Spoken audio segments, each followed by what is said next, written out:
Hello students, welcome back to the channel. आज हम नया टॉपिक करेंगे बायोमोलिक्यूल्स।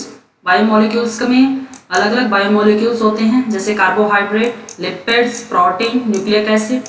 न्यूक्लिक एसिड के अंदर जो डीएनए और आरएनए आता है वो दोनों मैंने अलग अलग जो वीडियो है उनके अंदर करवा रखा है। अगर फिर भी किसी को उसके अंदर कोई डाउट है तो कमेंट बॉक्स में पूछ सकता है। इस वीडियो के अंदर हम आपको बताएंगे सिंपल कार्बोहाइड्रेट्स के बारे में, क्या स्ट्रक्चर होती है उनकी, क्या फंक्शन होते हैं, क्या क्लासिफिकेशन होती है। पहले क्वेश्चन अराइज होता है कि बायोमोलिक्यूल्स होते क्या हैं। Biomolecules are the most essential organic molecules which are involved in the maintenance and metabolic process of living organism. किसी भी ऑर्गेनिज्म के अंदर वो ऑर्गेनिक मॉलिक्यूल्स जो उसकी मेंटेनेंस, उसकी बॉडी की फॉर्मेशंस, उसकी बॉडी की फंक्शनिंग को मेंटेन करते हैं और उसके साथ साथ उसके मेटाबॉलिक प्रोसेसेस उसके अंदर इन्वॉल्व होते हैं। मेटाबॉलिक प्रोसेसेस क्या है कि कोई भी चीज का सिंथेसिस होना या फिर किसी चीज का ब्रेक डाउन होना, उन सब प्रोसेसेस के अंदर जो यूज होते हैं दैट आर द बायोमोलिक्यूल्स। और कैसे होते हैं, उनका नेचर क्या होता है, ऑर्गेनिक मॉलिक्यूल्स। ऑर्गेनिक कंपाउंड्स वो होते हैं जिनके अंदर ज्यादातर कार्बन, हाइड्रोजन और ऑक्सीजन यूज होता है। इन एटम्स से मिलकर जो कंपाउंड्स या फिर मॉलिक्यूल्स बनते हैं that are the organic molecules. और अगर वो लिविंग्स में यूज हो रहे हैं that are biomolecules. These are non-living molecules are actually foot soldier of the battle of sustenance of life. Non-living molecules होते हैं लेकिन किसी भी लाइफ के प्रोसेस को कंप्लीट करने के लिए उसके लिए क्या है, ये मेन फंक्शन परफॉर्म करते हैं। They range from small molecules such as the primary and the secondary metabolites and hormones to large macromolecules like protein, nucleic acid and carbohydrates, lipids, etc. ये छोटे से छोटे हो सकते हैं जैसे प्राइमरी और सेकेंडरी मेटाबोलाइट्स होते हैं जो डाइजेशन के दौरान बनते हैं, और कॉम्प्लेक्स हो सकते हैं जैसे प्रोटीन की स्ट्रक्चर बहुत कॉम्प्लेक्स होती है, बड़े मॉलिक्यूल्स होते हैं, न्यूक्लिक एसिड बड़ा मॉलिक्यूल होता है, कार्बोहाइड्रेट भी लार्ज मॉलिक्यूल्स होते हैं, ऐसे ही लिपिड्स होते हैं। ये सभी क्या है, लार्ज मॉलिक्यूल भी हो सकते हैं और स्मॉल मॉलिक्यूल भी हो सकते हैं। तो बायोमोलिक्यूल्स में हम ज्यादातर क्या पढ़ते हैं, lipids, nucleic acid, carbohydrate, protein, ये सभी क्या है, बायोमोलिक्यूल्स के एग्जाम्पल है। और हम इसके अंदर पढ़ेंगे कार्बोहाइड्रेट। फर्स्टली हम कार्बोहाइड्रेट के बारे में पढ़ेंगे क्या होता है। Carbohydrates are the chemically defined as polyhydroxy aldehyde or ketones or compound which produce them on hydrolysis. Carbohydrate अगर हम उनको केमिकली डिफाइन कर रहे हैं तो वो केमिकली क्या होते हैं, उसके अंदर पॉलीहाइड्रोक्सी, हाइड्रोक्सी क्या होता है, OH ग्रुप, पॉली मीन्स एक से ज्यादा, more than one polyhydroxy OH group होते हैं, और एल्डिहाइड ग्रुप क्या होता है, CHO। ये ग्रुप हो सकता है या तो उस कंपाउंड के अंदर या फिर कीटोन ग्रुप। कीटोन ग्रुप क्या होता है, C डबल बॉन्ड O, ये हो सकता है। उसके अंदर पॉलीहाइड्रोक्सी होना मेन है, या तो वो फिर उसके साथ एल्डिहाइड होगा या फिर उसके साथ कीटोन होगा, इन दोनों में से एक ग्रुप होगा। वो मिलकर क्या बनाते हैं, कार्बोहाइड्रेट की फॉर्मेशन करते हैं। अगर हम कॉमन केमिकली लैंग्वेज में इस तरीके से इसको डिफाइन कर सकते हैं, या फिर ये बोलते हैं कि साइंटिफिकली लैंग्वेज के अंदर अगर हम लेमैन, एक अनपढ़ आदमी की बात करते हैं, उससे अगर हम कार्बोहाइड्रेट पूछते हैं तो वो क्या बोलता है कि जो टेस्ट में स्वीट होते हैं वही क्या होते हैं, कार्बोहाइड्रेट्स होते हैं। They are collectively called as the saccharides, जिनका टेस्ट कैसा होता है, शुगर जैसा होता है। शुगर कैसी होती है, टेस्ट में स्वीट होती है। Depending on the number of constituting sugar units obtaining upon hydrolysis. Hydrolysis के ड्यूरेशंस में, हाइड्रोलिसिस के बाद शुगर के कितने यूनिट्स बने हैं ये उसके ऊपर डिपेंड करता है कि उसकी स्वीटनेस कैसी होगी। They are classified as monosaccharide, अगर एक यूनिट है तो क्या होते हैं वो मोनोसैकेराइड। 2 to 10 units हैं then we can say them oligosaccharides. If more than 10 units are present then we say polysaccharides. They have multiple functions. Monosaccharides have different functions, oligosaccharides have different function, polysaccharides have the different functions. सभी के अपने अपने functions होते हैं, अलग अलग function होते हैं। They are the most abundant dietary source of the energy. जो हम फूड एनर्जी के लिए लेते हैं उसमें सबसे ज्यादा हम क्या लेते हैं, कार्बोहाइड्रेट्स लेते हैं। They are functionally very important for many living organisms as they are a major structural component. हमारी बॉडी का फॉर्मेशन करने में भी क्या है, कार्बोहाइड्रेट्स मेन रोल प्ले करते हैं, तो हम उसको क्या बोलते हैं, स्ट्रक्चरल कंपोनेंट। एग्जाम्पल क्या है, cellulose is an most important fibre for the plant. Cellulose क्या करती है, उस प्लांट की पूरी स्ट्रक्चर की फॉर्मेशन करती है, किस फॉर्म में, सेलुलोज की फॉर्म में। और सेलुलोज क्या है, एक कार्बोहाइड्रेट है, और कार्बोहाइड्रेट में भी क्या है, ये एक पॉलीसेकेराइड्स। अब हम क्लासीफाई करते हैं। Carbohydrates are further classified into the simple and complex, which is mainly based on the chemical structure and degree of polymerization. Depend करता है कि उसके अंदर कितने स्ट्रक्चरल यूनिट्स प्रेजेंट हैं, कितना पॉलीमराइजेशन उसके अंदर है, तो उसी के अकॉर्डिंग क्या उसकी क्लासिफिकेशन होती है। जैसे हमने पहले बताई है, monosaccharide, disaccharide, oligosaccharide and polysaccharide. Simple carbohydrate have 1 or 2 saccharide sugar units. In simple, carbohydrates molecule are digested and converted quickly, resulting in a rise in the blood sugar level.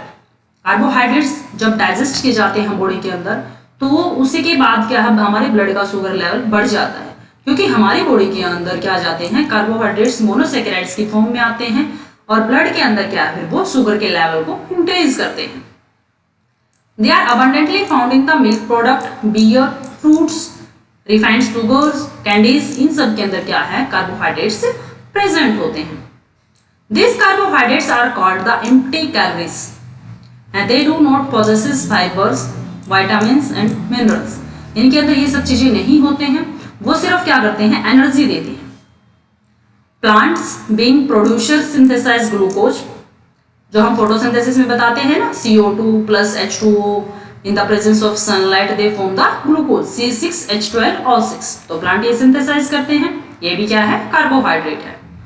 Using raw material like carbon dioxide and water in the presence of sunlight. This process of photosynthesis convert solar energy to chemical energy.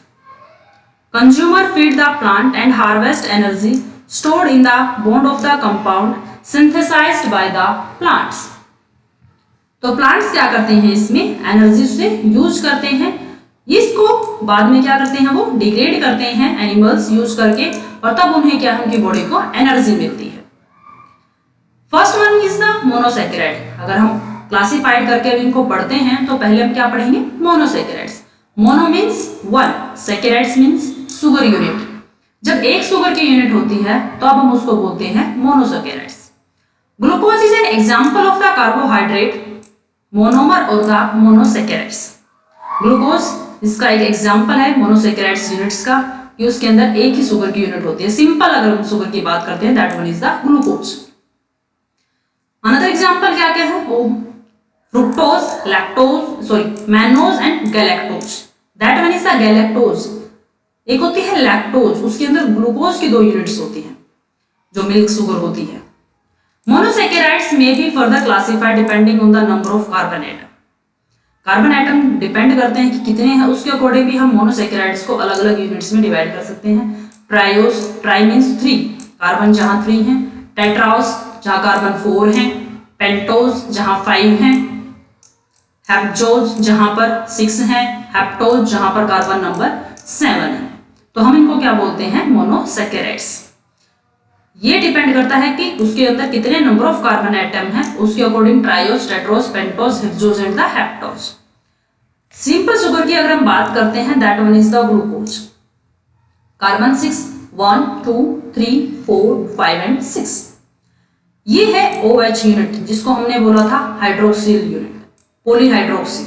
एक से ज्यादा है, 1, 2, 3, 4, 5 क्या है इसके अंदर, OH units हैं। और CHO क्या है, एल्डिहाइड ग्रुप है, polyhydroxy aldehyde, that are known as the carbohydrates या फिर पॉलीहाइड्रोक्सी कीटोनिक ग्रुप। इसमें हम इनको स्पेसिफिक लिखते हैं। CHO ग्रुप यहां पर लिखा जाता है, फर्स्ट कार्बन के साथ एल्डिहाइड ग्रुप है, सेकंड के पास OH इस साइड में लिखा जाएगा। सभी में OH यहां लिखा जाता है राइट साइड के अंदर, सिर्फ थर्ड कार्बन के ऊपर H और OH की पोजीशन चेंज होती है ग्लूकोज के अंदर। ये स्ट्रक्चर आपको याद होने चाहिए कि किस तरीके से इनको लिखा जाता है। सिंपल ग्लूकोज और गैलेक्टोज में भी क्या होते हैं, फिर ये सिंपल डिफरेंस होते हैं। ये देखो, ये CHO को खोल के लिख रखा है इन्होंने, तो इसके अंदर भी क्या है, यहाँ पर थर्ड और फोर्थ कार्बन दोनों के ऊपर क्या है, OH की पोजीशन डिफरेंट है, तब हम इसको क्या बोलेंगे, गैलेक्टोज। अगर सिर्फ और सिर्फ थर्ड पोजीशन के ऊपर OH लेफ्ट साइड के अंदर है, तब क्या होती है वो ग्लूकोज। ये थोड़ा बहुत डिफरेंस होता है, जैसे दोनों ही सिंपल यूनिट्स हैं, दोनों के अंदर क्या है, कार्बन नंबर क्या होते हैं, 6 होते हैं, तो उसमें क्या इसके स्ट्रक्चरल डिफरेंसेस होते हैं। फिर जैसे अगर फॉर्मूला सेम है C6H12O6 का, तो उसका फिर जो केमिकल स्ट्रक्चर हम लिखते हैं that one is the different, otherwise तो हम उनको दो अलग नहीं बोलते। तो इसके अंदर भी क्या है, एल्डिहाइड ग्रुप है, इसके पास भी एल्डिहाइड ग्रुप है। डिफरेंस क्या है कि गैलेक्टोज के अंदर 2 कार्बन पोजीशन के ऊपर OH की पोजीशन क्या होती है, डिफरेंट होती है, लेकिन ग्लूकोज के अंदर कहां होती है, सिर्फ 3 पोजीशन के ऊपर। याद कैसे करोगे इसके अंदर, इसमें देखो कितने A आए हैं, 2, तो 2 पोजीशन क्या है इसकी, OH की डिफरेंट है, ऐसे याद कर लेना इसको। और इसमें ग्लूकोज में क्या करते हो, G को 3 की तरह लिखो, 3, कई बार उल्टा करके लिख देते हैं ना कई बार इसको। तो इस तरीके से क्या है कि 3 पोजीशन, कार्बन की 3 पोजीशन के ऊपर क्या है, OH कहां होगा, लेफ्ट साइड में होगा, अदरवाइज कहां होता है OH, राइट साइड के अंदर। ये इसका स्ट्रक्चरल फॉर्मूला होता है, इस तरीके से इसको राइट डाउन किया जाता है, ये बहुत जरूरी होता है। ये देखो एल्डो ट्राइओज, एल्डो किस लिए लिया जाता है, एल्डिहाइड ग्रुप के लिए। कीटोज किसके लिए कहा जाता है, कीटोनिक ग्रुप के लिए। तो इस तरीके से भी 2 तरीके की शुगर्स होती हैं, एल्डोज शुगर होती है और कीटोज शुगर होती है। जिन शुगर के अंदर एल्डिहाइड ग्रुप होता है उनके लिए हम एल्डोज बोलते हैं, जिनके पास कीटोनिक ग्रुप होता है उनके लिए हम कीटोज ग्रुप बोलते हैं। और हमेशा याद रखना कि कीटोनिक ग्रुप जो होता है वो फर्स्ट पोजीशन पे कभी नहीं हो सकता, वो हमेशा क्या मिलेगा, सेकंड या थर्ड पोजीशन के ऊपर होगा। एल्डिहाइड ग्रुप हमेशा क्या होगा, हमारा साइड पोजीशंस के ऊपर प्रेजेंट होगा, वो बिल्कुल क्या है, टर्मिनल कार्बन के साथ होगा। एल्डिहाइड ग्रुप्स जो होते हैं बीच में आएगा तो वो क्या बोला जाएगा, कीटोनिक। एक इसके अंदर कार्बन को कायरल कार्बन बोला जाता है। कायरल कार्बन उस कार्बन को बोला जाता है या फिर वो एटम जिसके पास सभी फंक्शनल ग्रुप डिफरेंट होते हैं। अगर हमें यहाँ पर जो ये पोजीशन होती है ये कार्बन को शो करती है, यहाँ पर ऐसे लिखा हुआ था ना जो, दैट वन इज द, यहाँ पर एक कार्बन है। अब इस कार्बन की अगर हम बात करते हैं तो यहाँ क्या है, OH ग्रुप है, यहाँ क्या है, H ग्रुप है, यहाँ क्या आ जाता है, फिर C ग्रुप कार्बन आ जाता है, यहाँ क्या है, CHO एल्डिहाइड ग्रुप है। तो इस कार्बन के पास क्या है, चारों के चारों फंक्शनल ग्रुप क्या होते हैं, डिफरेंट होते हैं, तो हम उनको क्या बोलते हैं, कायरल कार्बन। तो ये क्या है, इसके अलग अलग स्ट्रक्चर हैं, इसके अकॉर्डिंग क्या है आप इसको याद कर सकते हैं। ये जो पोजीशंस होती हैं ये कार्बन को दिखाती हैं, ये याद रखना। इसमें ऐसा मत सोचना कि एक कार्बन यहाँ है, एक कार्बन यहाँ, तो बाकी कार्बन कहाँ गए। ये जो पोजीशन है जहां पर ये प्लस का निशान बनता है, क्रॉस होता है, that cross denote the one carbon atom. आपको केमिस्ट्री में भी बताया जाता है इस तरीके से, जब चेन स्ट्रक्चर लिखी जाती है इस तरीके से लिखी जाती है ना, ये स्ट्रक्चर है, जैसे जहां भी ये टर्मिनल है ये किसको रिप्रेजेंट करते हैं, एक कार्बन एटम को। तो ये आपको अच्छे से याद करना है, इसमें से याद करना है कि आपको क्या कीटोज होते हैं, क्या इसके अंदर एल्डिहाइड ग्रुप्स होते हैं और किस तरीके से होते हैं, ये आपको इसके अंदर याद करना है इन सबको। पेंटोज जैसे ट्राइओज हैं 3 कार्बन है, टेट्रोज 4 कार्बन है, पेंटोज 5 कार्बन है, इस तरीके से क्या आपको याद रखना है इन सबको।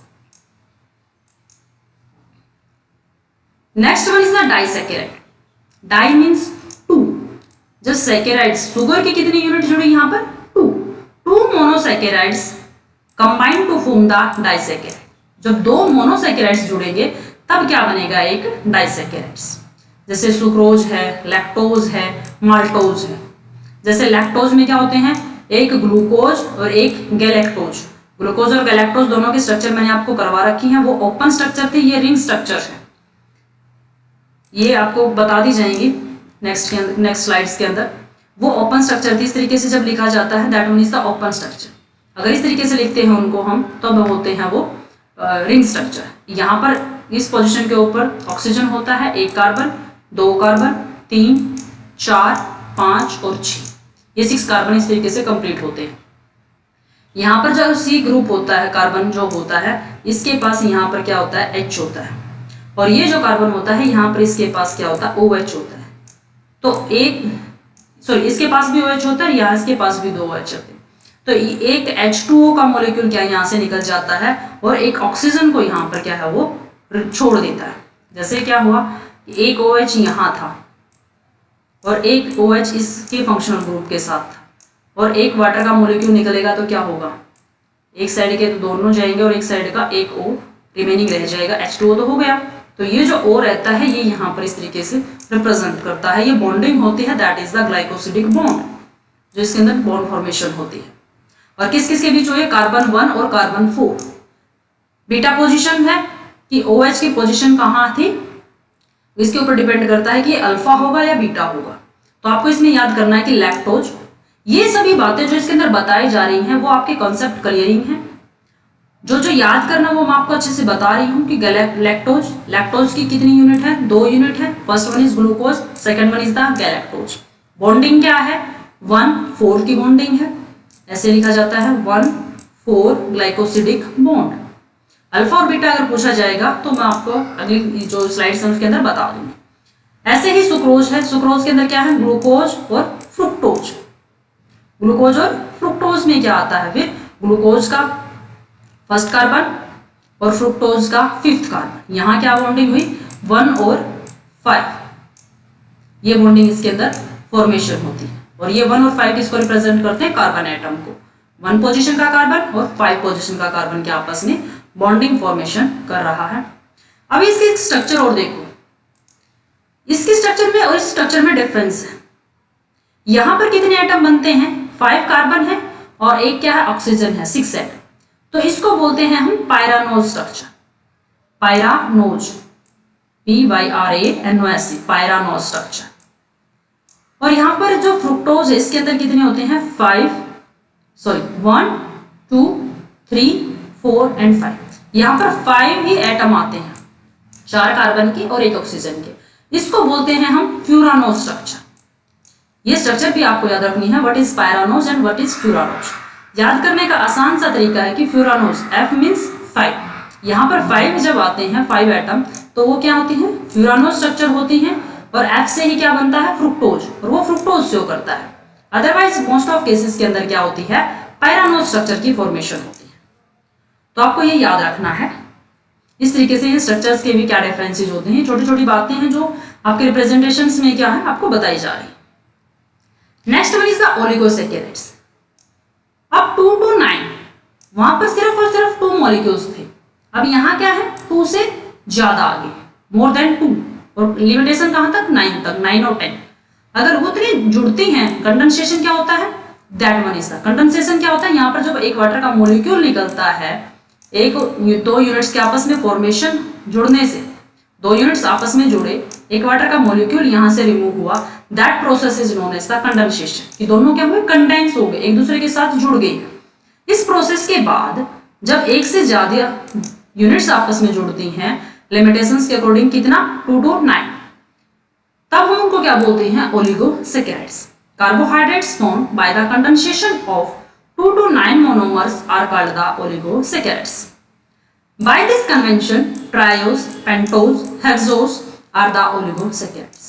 जिन सुगर्स के पास 3 कार्बन 3 यूनिट्स सैकेराइड्स की, 5 यूनिट्स, 6 यूनिट्स जब शुगर की जुड़ती हैं तब उनको क्या बोलते हैं, ओलिगोसैकेराइड्स।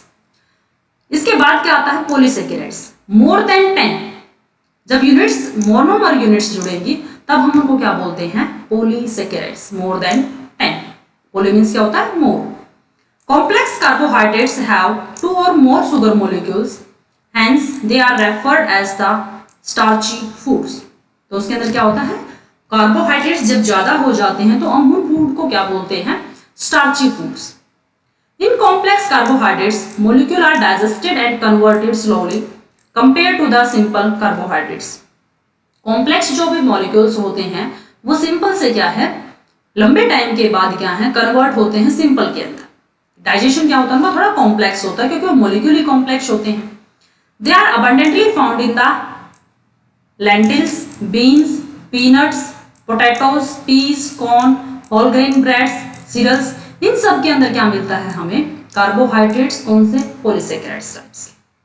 तो उनके डाइजेशन क्या है, थोड़ा सा स्लो होता है as compare to the simple glucose, क्योंकि सिंपल ग्लूकोज को बॉडी क्या है जल्दी यूज कर लेती है, और जो कॉम्प्लेक्स होते हैं, जो पॉलीसैकेराइड्स होते हैं, उनको डाइजेशन करने का प्रोसेस लंबा चलता है। Polysaccharides are complex carbohydrates formed by the polymerization of a large number of monomers. जब बहुत सारे मोनोमर्स जुड़ जाएंगे, उनका पॉलीमराइजेशन होगा, तब क्या बनेगा, एक polysaccharides. Example of polysaccharides include starch, glycan, cellulose. ये सभी क्या है, पॉलीसैकेराइड्स हैं। इनके अंदर क्या है, ब्रांचिंग भी हो सकती है और नॉन ब्रांचिंग के भी हो सकते हैं। Homopolymers made up of the simple same glucose unit. Homo means क्या होता है, सेम। अगर एक ही जैसी यूनिट्स के बने हुए हैं, then they are known as the homopolymers. Homo means same, polymers means ज्यादा। एक जैसे ही यूनिट्स जब आपस में जुड़ती हैं तो उनको क्या बोलते हैं हम, होमोपॉलीमर्स। तो ये होते हैं पॉलीसैकेराइड्स। ये है स्टार्च, ग्लाइकोजन, सेलुलोज। ये जो दिखा रहा है ये एक ग्लूकोज की यूनिट दिखा रहा है, सिंपल है। यहाँ पर क्या है, अमाइलेज के अंदर सिंपल ग्लूकोज की यूनिट्स जुड़ती हैं, स्टार्च के अंदर एक सिंपल यूनिट्स भी बनी हुई हैं, और उसके साथ साथ क्या है, ब्रांचिंग है। ब्रांचिंग भी डिफरेंट होती है इनके अंदर। इसमें देखो ग्लाइकोजन के अंदर और भी मैक्सिमम ज्यादा ब्रांचिंग है, जैसे यहाँ पर भी इस तरीके से क्या है, ये इस तरीके से ब्रांचिंग शो करते हैं 1/4 1/6 से। सेलुलोज के अंदर क्या है, सिंपल रोज है, और ये इसके अंदर क्या है, इस तरीके से 1/6 और 1/4 की इसके अंदर बॉन्डिंग होती है। 1/6 और 1/4 मैंने आपको बता दिया है, carbon number 1 and carbon number 6 दूसरी यूनिट्स के। इस तरीके से जब जुड़ते हैं तो उनको हम बोलते हैं 1/4 बॉन्डिंग एंड द 1/6 से बॉन्डिंग या 1/5 बॉन्डिंग, जो भी उनके अंदर है। ये क्या है, हमारे पॉलीसैकेराइड्स। अब छोटी छोटी सी इसके अंदर यूनिट्स टर्मिनोलॉजी होती है, वो आपको बता देती है। जैसे आता है डी और एल फॉर्म क्या होती है ग्लूकोज की। कार्बन की पोजीशन देखो, कार्बन नंबर 5। यहां पर अगर हाइड्रोजन ग्रुप जो होता है, OH ग्रुप जो होता है, अगर वो राइट साइड में प्रेजेंट है तो उसको हम क्या बोलते हैं, डी। अगर वो लेफ्ट में प्रेजेंट है तो उसको हम बोलेंगे एल। ये रोटेशन होती है। With refer to the penultimate carbon atom. Penultimate मतलब जो लास्ट कार्बन होता है उससे पहले वाला कार्बन, उसको बोलते हैं पेनल्टी। कार्बन नंबर 6 लास्ट है, पहले वाला क्या हो जाएगा, 5। तो उसके ऊपर जो OH और H की जो कॉन्फ़िगरेशन है वो शो करती है कि वो कैसा ग्लूकोज होगी, यूनिट होगी। अगर यहाँ पर ये राइट साइड में प्रेजेंट है तो हम इसको क्या बोलेंगे, डी ग्लूकोज। अगर एल लेफ्ट साइड में प्रेजेंट है तो हम इसको क्या बोलेंगे, एल ग्लूकोज। याद करने का बहुत आसान सा तरीका है। डी को हम कैसे लिखते हैं, इस तरीके से, इस साइड में घुमाते हैं, इस साइड। किस साइड आई, कौन सी साइड है ये, राइट साइड। अगर OH ग्रुप राइट साइड में प्रेजेंट है तो वो क्या होगा, डी। एल से हमें अच्छे से याद होता है, L for left. OH group last to first या सेकेंड लास्ट या फिर पेनल्टीमेट कार्बन जिसको हम बोलते हैं, वहां पर अगर OH ग्रुप लेफ्ट साइड में प्रेजेंट है तो वो क्या होगा, L टाइप ऑफ ग्लूकोज। इन चीजों को आपको रटना नहीं है क्योंकि बहुत सारी चीजें होती हैं, तो आप कितना रटोगे इनको। तो इन चीजों को थोड़ा सा निमोनिक्स या ट्रिकी तरीके से याद करते हैं तो या आपको याद रहेगा बहुत आसानी से कि ग्लूकोज में राइट साइड में है तो क्या होगा, राइट साइड में OH ग्रुप प्रेजेंट है तो वो क्या होगा, डी टाइप ग्लूकोज होगा। अगर लेफ्ट साइड में है तो वो L टाइप ऑफ ग्लूकोज होगा। याद करने का बहुत आसान सा तरीका। ये देखो, इसको हम बोलते हैं फिशर प्रोजेक्शन। इस तरीके की जो स्ट्रक्चर हमने बनाई है, जिसको हम ओपन स्ट्रक्चर भी बोलते हैं, ओपन स्ट्रक्चर भी बोलते हैं और इसको फिशर प्रोजेक्शन भी बोलते हैं। कार्बन नंबर इस तरीके से रिप्रेजेंट किए जाते हैं अगर ग्लूकोज है जैसे ये, क्योंकि हमें कैसे पता चला कि कार्बन नंबर 3 के ऊपर OH की पोजीशन कहाँ आ गई है, इसकी लेफ्ट साइड में आ गई। तो इसको हम क्या बोल, ये क्या है, ग्लूकोज है। कार्बन नंबर 1 जहां पर एल्डिहाइड ग्रुप है, सेकंड में OH पोजीशन सभी की क्या होगी, हमारी राइट साइड में होगी। सिर्फ थर्ड पोजीशन के ऊपर कहाँ होती है, लेफ्ट साइड में होती है। तो ये ग्लूकोज का ओपन स्ट्रक्चर या फिर फिशर प्रोजेक्शन जिसको हम बोलते हैं। ये 3 डायमेंशनल रिप्रेजेंटेशन दिखाई जाती है कि ये OH ग्रुप किस तरीके से रोटेट करते रहते हैं। यहाँ पर जो OH ये O दिखाता है, रिप्रेजेंट कर रहा है ना ये इस O को, तो ये H और ये इसके साथ जो O है ये तो प्रेजेंट है, और ये यहाँ से क्या करता है, इस OH को लेके हाइड्रोलिसिस कर लेता है और ये एक H वहाँ पर प्रेजेंट होता है। तो ये क्या है, इसकी 3 डायमेंशनल रिप्रेजेंटेशन है कि एक्चुअल में ये इस तरीके से प्रेजेंट होता है।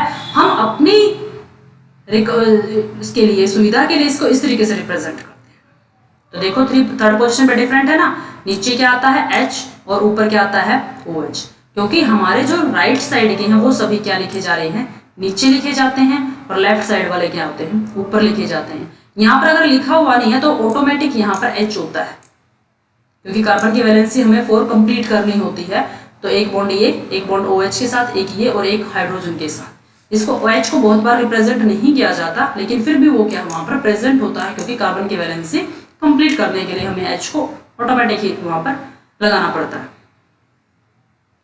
ये देखो साइक्लिक, ये फ्रुक्टोज की स्ट्रक्चर है, ये पायरानोज स्ट्रक्चर जो मैंने आपको बताई थी, क्योंकि यहाँ पर क्या है 6 मेंबर है, 5 carbon and 1 oxygen, that one is the pyranose structure.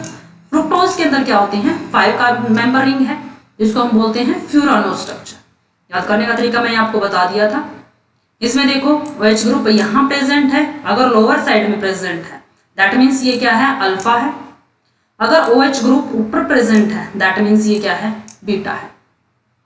ये अल्फा और बीटा स्ट्रक्चर को याद करने का तरीका है। डी ग्रुप मैंने आपको बता दिया था कि कैसे डी और कैसे एल इसको रिप्रेजेंट करना है।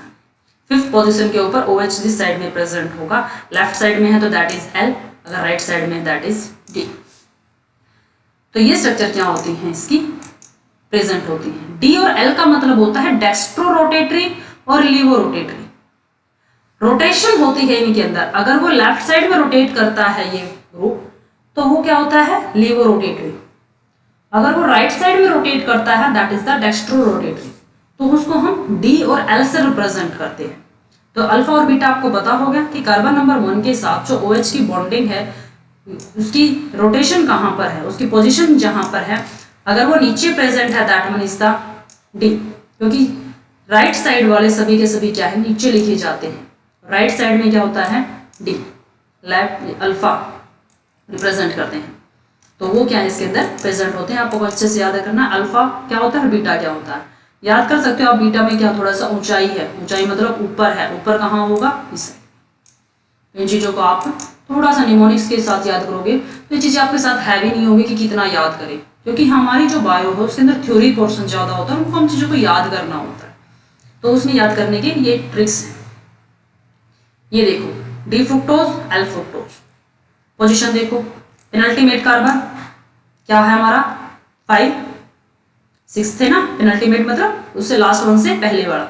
यहाँ पर डी है तो कहाँ पर OH ग्रुप राइट साइड में, ये एल है तो OH ग्रुप कहाँ है, लेफ्ट साइड के अंदर। तो ये स्ट्रक्चर आपको इसमें याद रखनी है। एपिमर्स, एपिमर्स क्या होते हैं, 2 डायस्ट्रोमर्स which differ in their configuration only at a single chiral center। ये देखो, ये ग्लूकोज है, ये मैनोज है, सभी चीजें सेम है, सिर्फ ये डिफरेंस है। Sorry, this one is different. C2 epimers मतलब कार्बन 2 के ऊपर OH की पोजीशन डिफरेंट है, इन दोनों की, दोनों अलग अलग हैं। ये ग्लूकोज है, ये मैनोज है। यहाँ पर OH हमारा क्या है, राइट साइड में है, लेकिन यहाँ OH क्या है, लेफ्ट साइड में है। बाकी सारी चीजें क्या है, सेम है, तो इसको हम क्या बोलते हैं, epimers. 2 different molecules, most of structure same है, लेकिन एक ही कार्बन के ऊपर पोजीशन डिफरेंट है, बस। इससे ज्यादा अगर डिफरेंट है तो हम उनको एपिमर्स नहीं बोलेंगे। तो इसलिए क्या बोला, C2 एपिमर्स मतलब कार्बन 2 के ऊपर क्या है, ये डिफरेंट है। मैनोज और टेलोस के अंदर क्या है, कार्बन 4 एपिमर्स, कार्बन 4 के ऊपर OH की पोजीशन डिफरेंट है। बाकी सभी क्या है, मैनोज और टेलोस का क्या है, सेम है, तो इनको हम बोलते हैं epimers. 2 different molecules which are different only at 1 carbon position. अगर सिंगल कायरल बोला है ना, कायरल मीन्स क्या होता है कि उसके सभी कार्बन, उस कार्बन के साथ सभी जो फंक्शनल ग्रुप है वो डिफरेंट है, तो वहां पर जब डिफरेंट होते हैं तब हम उनको बोलते हैं एपिमर्स। तो जैसे अब इसको पूछा जाए डी ग्लूकोज और डी मैनोज, डी क्यों है, क्योंकि कायरल जो पेनल्टीमेट कार्बन है OH की पोजीशन कहाँ है, उसकी राइट साइड के अंदर है, यहाँ भी क्या है राइट साइड के अंदर है, तो ये क्या है डी है। ग्लूकोज और मैनोज एपिमर्स हैं किस पोजीशन के ऊपर, कार्बन 2 पोजीशन के ऊपर, मैनोज और टैलोज हैं C4 के ऊपर। ये देखो D glucose and D mannose are epimer at the C2 carbon number 2, mannose and talose epimer at the carbon number 4। D glucose and talose are not epimers, क्यों, क्योंकि इनकी स्ट्रक्चर डिफरेंट है, ये इस कार्बन पे भी डिफरेंट है, ये इस कार्बन पे भी डिफरेंट है, तो नहीं हो सकते, ये एपिमर्स नहीं हो सकते। अगर सिर्फ एक कार्बन के ऊपर डिफरेंट पोजीशन होती तो ये एपिमर होते। अब आते हैं रिड्यूसिंग और नॉन रिड्यूसिंग शुगर्स क्या होते हैं। रिड्यूसिंग शुगर्स वो शुगर्स होती हैं विच हैव फ्री एल्डिहाइड या फिर कीटोनिक ग्रुप, जो एंड होता है इनका दैट वन इज, ये फ्री होना चाहिए। अगर ये फ्री है तो किसी भी दूसरे मॉलिक्यूल के साथ ये क्या है बाइंड कर सकता है, तो उसको बोलते हैं रिड्यूसिंग शुगर। शुगर्स के पास अगर फ्री एल्डिहाइड और फ्री कीटोनिक ग्रुप है तो वो क्या होते हैं रिड्यूसिंग शुगर। जिस शुगर के पास ये फ्री ग्रुप नहीं होता, ग्रुप होता है लेकिन फ्री नहीं होता, उसको हम क्या बोलते हैं non reducing sugars. Reducing sugars have the capacity to reduce Cooper ions of the Benedict or the Falling solution to the cuprous ion. अगर इन शुगर को क्यूप्रिक आयंस के साथ बेनेडिक्ट सॉल्यूशन के अंदर या फिर फालिंग सॉल्यूशन के अंदर डाल दिया जाता है तो वो क्यूप्रस आयन में चेंज हो जाते हैं, मीन्स उनका कलर चेंज हो जाता है, वो उसके साथ रिएक्ट कर लेती हैं क्योंकि फ्री ग्रुप है। फ्री ग्रुप है तो वो किसी के साथ रिएक्ट करेगा और दूसरा सॉल्यूशन बना लेगा, जिसकी वजह से उसका कलर चेंज होगा, उसकी प्रॉपर्टी चेंज होगी, तो उसको हम बोलते हैं रिड्यूसिंग शुगर, रिड्यूस कर देता है उसको। नॉन रिड्यूसिंग शुगर क्या होती हैं, जो इसको चेंज नहीं कर पाती क्योंकि उनका ग्रुप जो है वो फ्री नहीं है, और फ्री नहीं है तो वो किसी के साथ रिएक्शन नहीं कर पाएगा, रिएक्शन नहीं कर पाएगा तो वो उसको चेंज नहीं कर पाएगा, रिड्यूस नहीं कर पाएगा। जब रिड्यूस ही नहीं कर पाएगा तो हम उसको क्या बोलेंगे नॉन रिड्यूसिंग शुगर्स। आसान सा तरीका है, रिड्यूस तब करेगा जब वो फ्री होगा। फ्री का मींस उसके पास फंक्शनल ग्रुप जो है, चाहे वो एल्डिहाइड है चाहे वो कीटोन है, वो फ्री होना चाहिए। स्पेसिफिकली अगर साइंटिफिकली हम बात करते हैं तो वो बेनेडिक्ट सॉल्यूशन के अंदर जो क्यूप्रिक आयंस होता है उनको क्यूप्रस आयन के अंदर चेंज कर देता है। ये इसकी वैलेंसी में डिफरेंट आता है क्यूप्रिक और क्यूप्रस के अंदर। एग्जाम्पल क्या है इसके, माल्टोज, लैक्टोज, मेलिबायोज, सेलोबायोज, जेटियोबायोज, तो इसमें क्या होते हैं ये सभी रिड्यूसिंग शुगर है। सुक्रोज और ट्रिहेलोज ये क्या होते हैं नॉन रिड्यूसिंग शुगर होती हैं क्योंकि इनके फंक्शनल ग्रुप क्या है फ्री नहीं होते। स्टार्च की जो अगर हम बात करते हैं, पॉलीसेकेराइड्स जो होता है उसके अंदर दो कंपोनेंट होते हैं, अमाइलोज और अमाइलोपैक्टिन। अमाइलोज के क्या करता है लीनियर स्ट्रक्चर बनाता है और अमाइलोपैक्टिन क्या करता है ब्रांच स्ट्रक्चर बनाता है। जब हमने स्टार्च की बात की थी या फिर सेलुलोबाइलोज की बात की थी, ये देखो स्टार्च, अमाइलोज और अमाइलोपैक्टिन। अमाइलेज क्या करता है, इसकी जो ये स्ट्रक्चर है इसको फॉर्मेशन करता है, और अमाइलोपैक्टिन क्या करता है इसकी ये जो ब्रांचिंग स्ट्रक्चर्स होती हैं इनकी फॉर्मेशन करता है। ग्लाइकोजन एनिमल स्टार्च को बोला जाता है। हमारी बॉडी के अंदर सबसे ज्यादा क्या ग्लूकोज किस फॉर्म में स्टोर होता है, ग्लाइकोजन की फॉर्म में। It has a structure similar to the starch but have more extensive structure. Branching क्या होती है उसके अंदर, ग्लाइकोजन के अंदर ज्यादा होती comparisonal to the glycose. Cellulose के कंपैरिजन में उसमें ज्यादा होती है। Cellulose is a structural carbohydrate, structure की फॉर्मेशन करता है, प्लांट के अंदर होता है सेलुलोज, प्लांट के स्ट्रक्चर की फॉर्मेशन करता है। Is the main structural component of the plant cell wall, सबसे ज्यादा कहां पाया जाता है सेल वॉल के अंदर। Fibrous polysaccharides with high tensile strength, tensile strength क्या उसकी रिजिडिटी ज्यादा होती है, वो प्रेशर को झेल सकता है cellulose. In contrast to starch and glycogen, cellulose form a linear polymer. Cellulose क्या होता है लीनियर पॉलीमर होता है, सिंपल फॉर्मेशन करता है लीनियर से। फंक्शन क्या होते हैं कार्बोहाइड्रेट्स के, मोस्ट ऑफ फंक्शन हमने साथ में बता दिए हैं लेकिन फिर भी स्पेसिफिकली बताते हैं। कार्बोहाइड्रेट्स एनर्जी प्रोवाइड करते हैं नर्वस सिस्टम को भी और बॉडी को भी। Carbohydrates known as the basic component of food including sugars, इन सब के अंदर क्या होता है बेसिक फूड है हमारा। कार्बोहाइड्रेट्स को starch, simple sugar, complex saccharides के अंदर भी जाना जाता है। मेटाबोलिज्म और कीटोसिस में क्या करता है इन्वॉल्व होता है। inhibit the breakdown of proteins for energy as they are the primary source of energy। हमारी बॉडी सबसे पहले कार्बोहाइड्रेट को एज ए एनर्जी लेती सोर्स लेती है, फिर फैट्स चलते हैं, सबसे बाद में क्या प्रोटीन्स आते हैं। तो प्रोटीन के ब्रेकडाउन को क्या है बचा के रखते हैं जब तक हमारी बॉडी के अंदर कार्बोहाइड्रेट रहते हैं। An enzyme named as the amylase assist in the breakdown of the starch into glucose and finally produce the energy for the metabolism। ये ग्लूकोज को क्या करता है तोड़ता है अमाइलेज और उससे क्या है एनर्जी निकालता है बॉडी के लिए। कहाँ से मिलता है सोर्सेस क्या है हमारे इसके शुगर्स मिलते हैं हमें ज्यादातर फ्रूट से। गैलेक्टोज जो होता है वो डेयरी प्रोडक्ट्स जितने होते हैं, ग्लूकोज गैलेक्टोज जो हमारा मिल्क है डेयरी प्रोडक्ट्स जो होते हैं उनसे मिलता है। लैक्टोज मिल्क के अंदर होता है और डेयरी प्रोडक्ट्स जितने भी मिल्क प्रोडक्ट्स होते हैं उनसे। माल्टोज सीरियल्स जो अनाज होते हैं, बियर, पोटैटोज, प्रोसेस्ड चीज, पास्ता, इन सब के अंदर मिलता है। सुक्रोज नेचुरली कहाँ से मिलता है शुगर और हनी से सुक्रोज मिलता है। उसके साथ साथ विटामिन्स और मिनरल्स भी मिलते हैं। These simple sugars that consist of the minerals and vitamin exist commonly in the milk। Milk में प्रेजेंट होते हैं, फ्रूट्स में, वेजिटेबल्स में प्रेजेंट होते हैं। मैंने refined and the other processed जो फूड्स होते हैं जैसे व्हीट फ्लोर होता है, ये व्हाइट फ्लोर नहीं व्हीट फ्लोर है, व्हीट राइस है सॉरी वाइट राइस है और शुगर है। लैक इंपॉर्टेंट न्यूट्रिएंट्स इनके पास क्या होते हैं जो कुछ न्यूट्रिएंट्स होते हैं वो निकाल दिए जाते हैं। It is quite healthy to use the vitamin, carbohydrates and the other organic nutrients in their normal form।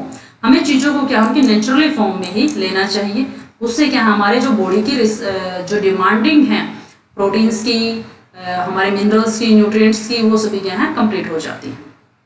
Carbohydrates के एग्जाम्पल क्या है glucose, galactose, maltose, sucrose, fructose, lactose, starch, cellulose, chitin, ये सभी क्या होते हैं कार्बोहाइड्रेट्स होते हैं। चाहे वो मोनोसेकेराइड्स हो सकते हैं, वो डाइसेकेराइड हो सकते हैं, वो ओलिगो भी हो सकते हैं, पोली भी हो सकते हैं।